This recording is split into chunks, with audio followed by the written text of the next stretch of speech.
Hey everyone, it's Julian, and today I am super excited to be showing you how to make Romanian minimal house. This one has been requested a ton, and yeah, today I'm going to be showing you how to do it. As usual, you can get the project file and samples from this video in the description, and before I dive in, make sure to hit that like as well as the subscribe if you haven't yet. And yeah, let's get started. So the first thing we got going on here is this kick, which sounds like this. And so this is a pretty simple flat kick. It's just playing 4 on the floor. We're at 127 BPM. And yeah, you can see there's no processing on this kick, but the key to this kick is sort of like working with it in the sampler. So the way that I made this was by taking an 808 kick, specifically this one. And what I did was, as you can hear, that's got a nice kind of like impact to it, and it's pretty punchy, but it's a little bit too long, and it's not quite clicky enough. To get those kind of like smaller, sort of minimal kicks, I really recommend starting with an 808 and then doing what I did. So what I did to it was first, I took a volume envelope, and you can see I just shaped it to be a bit shorter, so that kind of eliminates that problem. And then after that, I added this pitch envelope. And you can see the pitch envelope isn't on there too much, but it's just adding that little bit of click, like the transient at the start of the sound. The transient is just like the very, very first hit of the sound, if that makes any sense. Like, if you look at this audio file, it's literally like this part. So yeah, so this just kind of accentuates that and gives it more of a click. And yeah, here's without it. And then with it.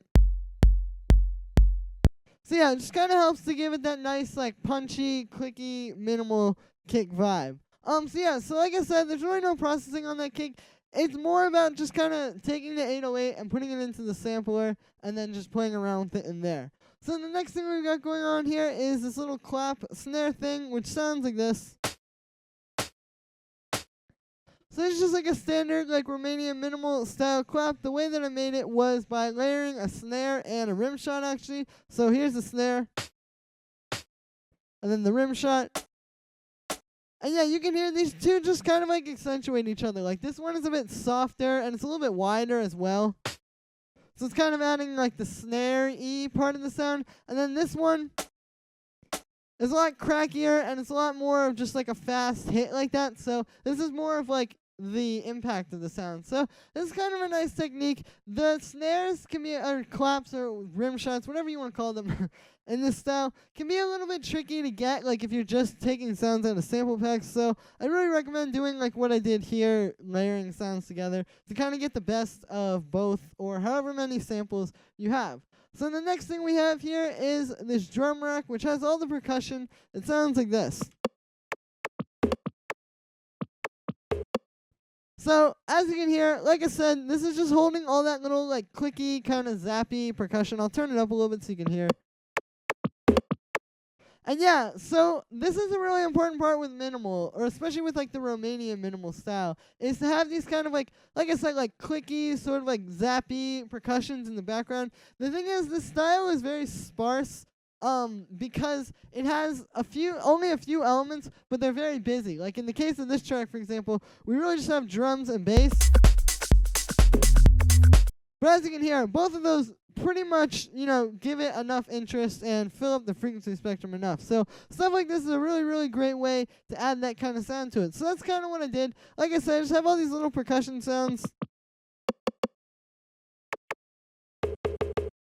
Stuff like that, and I put them in here, and then I just kind of arranged them in this little MIDI clip. The cool thing about drum racks is, I've said this before, I don't really like using them for like all of my drums. Like I wouldn't want to put every single layer of drums we have in here in one drum rack, just because it's a little bit hard to mix that way, because like it's just easier for me to work with these little track volumes over here. But when you have a few things that are kind of in the same range, like in the case of this percussion, all this percussion is very similar. So we can put those in a drum rack and then just be able to have it all in one place. And like this would have 4 extra tracks, because there's 5 here. It would be 4 extra tracks that I would have to have in my project file if I didn't. This way I can just put them all through the same thing. And also, since I have this EQ here cutting out all the low end on them, yeah, I can just put them all through that same processing. It's a really simple way to do it. And yeah, so those are the percussions. The best advice I can give you with those, again, because they're very important, just try to, like, there's no such thing as too crazy, I will say. Like, you can really do a lot with the little percussion sounds in this style.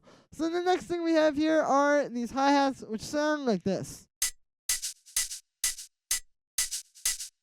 So what we've got going on here is I have an open hi-hat and then a shaker, actually, which is kind of working like a hi-hat, I guess. But yeah, so similar to that last one, I just kind of put these all in a drum rack, or these two, I guess, in a drum rack. And then, yeah, again, just makes it a little bit easier for mixing because I can just put them in one drum rack and have the volume for both. And yeah, it's nice. So there's really not too much to this one. Like, with this open hi-hat, you can see it's just a dry sample. It's kind of like a UK garage style open hi-hat. That's what I would recommend to look at, like UK garage samples and stuff like that. Like those kind of old school, like just sort of high pitched, like very, very tight kind of hi-hats like that. And then for the shaker, I do have a bit of processing on there. So I have a saturator on there. This is kind of like in depth, but I just have it on there to give it a little bit more grit and make it a little bit more like crunchy. It sounded a little better to me. And then after that, I have a compressor sidechaining into the kick, because you can see there are some hits here which are kind of hitting where the kick hits, like this one. And yeah, I just wanted to have that kind of duck out of the way to make it sort of fit into the beat a little bit better. It's kind of like a thing of making every element sort of work together as opposed to just having a lot of different elements that play at the same time. So I'll talk about the pattern as well a little bit. You can see we just have the open hi-hat playing on the upbeats, pretty simple there. And then the shaker just comes in as like some extra percussion. This is a really good way to fill out the frequency spectrum. So the next thing we've got here are the basses, which sound like this.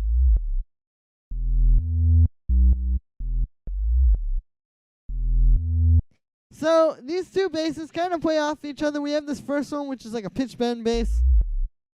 And then we have this one, which is more of like a warm, kind of like sub. And yeah, so the way that I made the pitch bend bass was with operator. It's really simple. It's just playing an E like that. Nothing really too crazy there. This track is an E, so it's just playing the root there. And then what I've got going on here, if I play it in a higher pitch, you will hear. Basically, yeah, I just have a sine wave, and then I've used this pitch envelope here to kind of give it that like the sort of the pitch bend that you hear. Like basically that is what you're hearing, but then it's played much lower.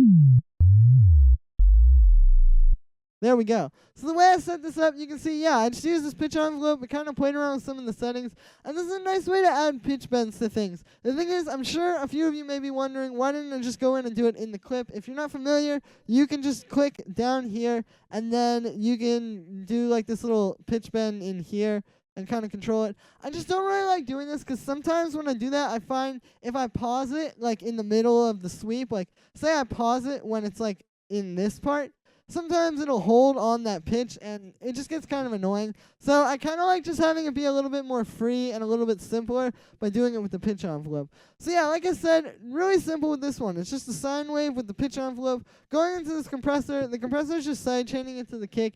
And yeah, for this, I didn't really worry about giving it too much like high harmonic content or anything like that. The pitch envelope is enough, or the pitch bend, I guess you would say, is enough to make it like stand out and kind of like be something that you hear as well as feel.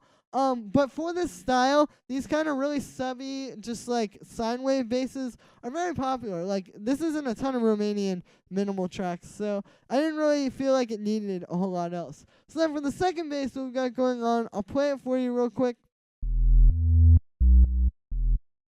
It's just playing this sort of simple MIDI, basically just playing E, and then it's going up in octaves, so then, yeah, pretty simple there. And then it goes down here to B, which is the fifth of E, so the notes aren't really too difficult. I know sometimes, especially like for beginners, this is something I used to think about a lot, like, it's kind of hard to figure out bass line notes because it's so low, and like, a lot of times it's easy to make a bass line that is a lot simpler than it could be, or like, a few details are kind of missing, you know, just because it's hard to really figure it out.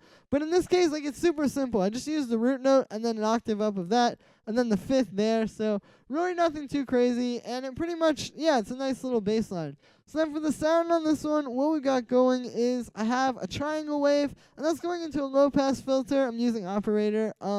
Pretty simple. Low-pass filters are just cutting off some of the high end and some of those higher harmonics, and then I'm adding them back, actually, with the saturator here, just a little bit less, I guess. The thing is, I kind of like adding like harmonics with a saturator, even if I've already cut them back with this low pass filter. Like basically what we're doing here is starting with a pretty harmonically rich waveform.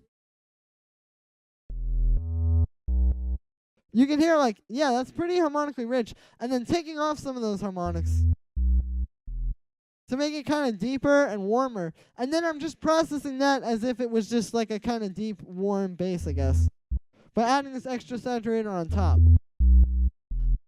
And so what you kind of get when you do this is the saturator isn't going to add back the same harmonics as the sound originally had. Like the triangle wave has a very specific harmonic structure, and then the saturator is going to add back high harmonics, but they're not going to be in the same order. It's going to be a little bit different. You're going to have some odd harmonics in there.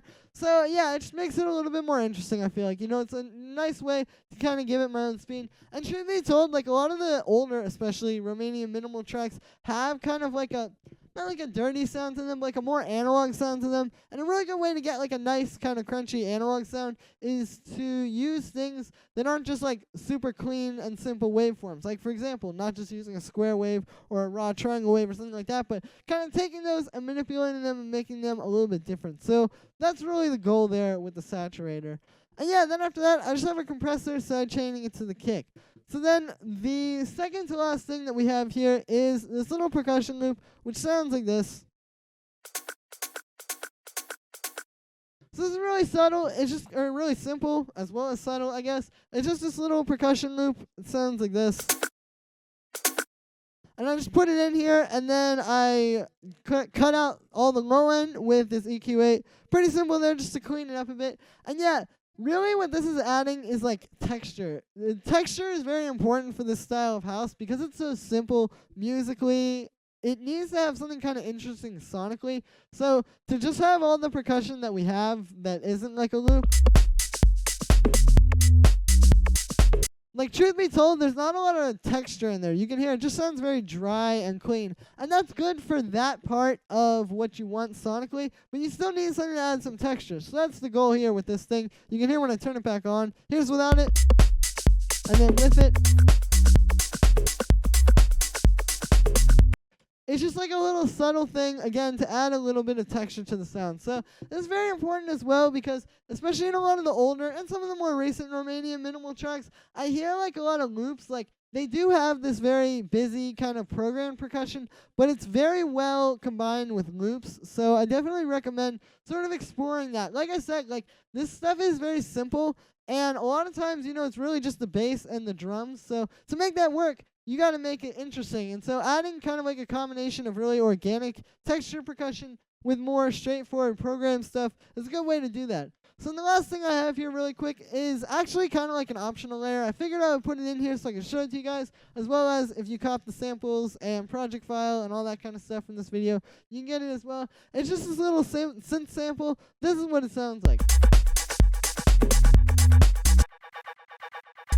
So this is really simple. It's just this like synth sample I had that I put in a simpler here, and you can see I made this little pattern with it, kind of like a hi-hat, and it's just playing 16 notes. You can see the upbeat has like the loudest velocity, so it's kind of accentuating that.